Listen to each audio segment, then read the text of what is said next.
भगवद गीता अध्याय 1 श्लोक 28 से 30। जब श्री कृष्ण अर्जुन के रथ को दोनों सेनाओं के बीच में खड़ा कर देते हैं और अर्जुन नजर डालता है कि यहाँ तो सारा परिवार ही है, तब वह कहता है, दृष्ट्वेवं स्वजनं कृष्ण युयुत्सुं समुपस्थितं सीदन्ति मम गात्राणि मुखं च परिशुष्यति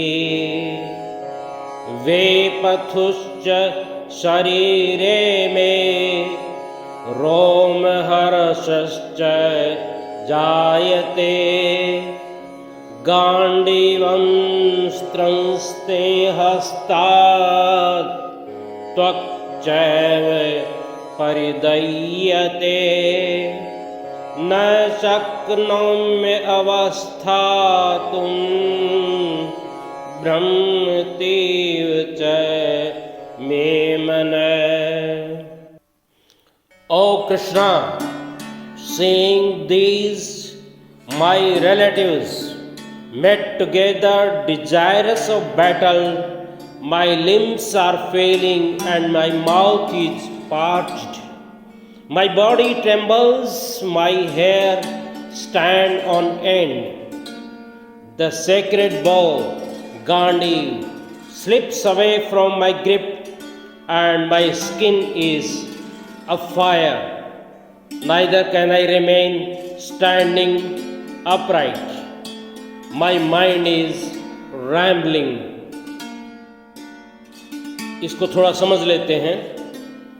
दृष्ट्वा इमं स्वजनम कृष्ण, हे कृष्ण, इस कुटुंब समुदाय को देखकर, युयुत्सुम समुपस्थितम, युद्ध के लिए इकट्ठा हुआ, सीदंती मम गात्राणि, मेरे अंग शिथिल हो रहे हैं, मुखम च परिशुष्यति, और मुंह सूख रहा है, वेपथु च शरीरे में, मेरे शरीर में कंपकपी हो रही है, रोम हर्षय च जायते, रोंगटे खड़े हो रहे हैं, गांडीवं स्त्रंस्ते हस्तात्, गांडीव हाथ से फिसल रहा है, त्वक् च एव परिदह्यते, और त्वचा जल रही है, न च शक्नोम्य अवस्थातुं,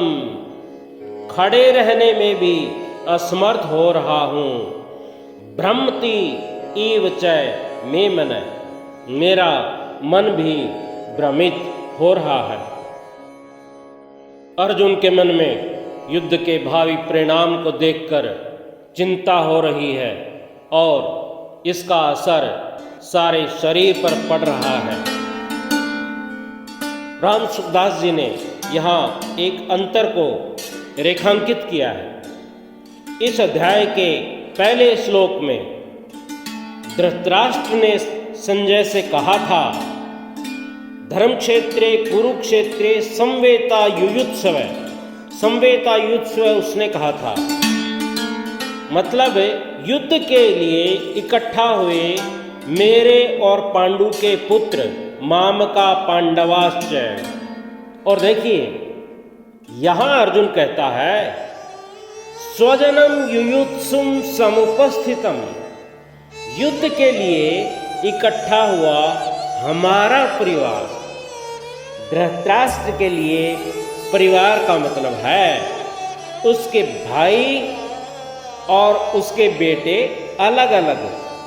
अर्जुन के लिए परिवार का मतलब है कौरव और पांडव सारे। शब्द एक ही है लेकिन प्रयोग करता दो, इसलिए भाव बदल जाते हैं, इंटेंशन अलग अलग है।